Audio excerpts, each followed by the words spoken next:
often people will come over to our house and tell us how much they love the look of our couches. And I have to giggle to myself because they ask me where I bought them from, they want to know how much I paid, and the bottom line is, yes, they look alike, but they're not alike at all when we get down to it. In fact, this one came from a friend, and this one was picked from outside somebody's house. They were throwing it into the garbage. And this one was really well made, it was good quality, and I really liked it. But the covering on it was not so great, and in fact that's why it was sitting in the garbage. And so what I did was I brought it home and we cleaned it off, we scrubbed it down good, and then I bought some inexpensive material that I just loved. I found it for a really good deal, and I knew to cover 3 couches it cost me about $400. So yeah, it was a little bit out of pocket, but I knew there was no way I could buy 3 couches for that cheap, and I wanted them to look the same. Now with my friend's couch here, the back cushions were not in really good shape. So in fact, this under here is actually just foam and then a little bit of stuffing that we created ourselves. I have a very clever friend that helped me recover the couches.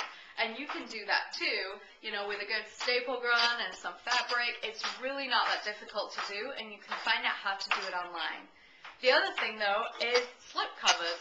What about buying a nice, inexpensive slip cover? You decide your couch has had, you know, better days, looks a little worse for the wear, and instead of running out and spending $500, $1,000, $2,000, why not just run to a local store, and you can generally pick up slip covers for about $50 to $100.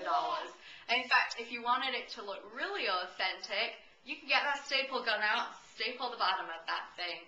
But the thing is, when you do this, you will get compliments like I get, and it cracks me up every time as I think to myself, seriously? This one was in somebody's garbage, this one was a friend's hand-me-down, and look at how pretty they look, just because some of the inexpensive things we've been talking about.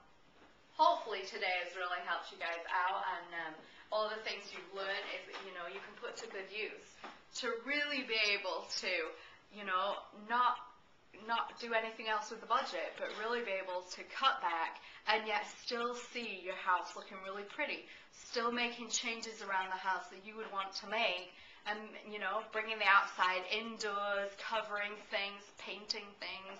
Honestly, when you do it yourself, you really save money.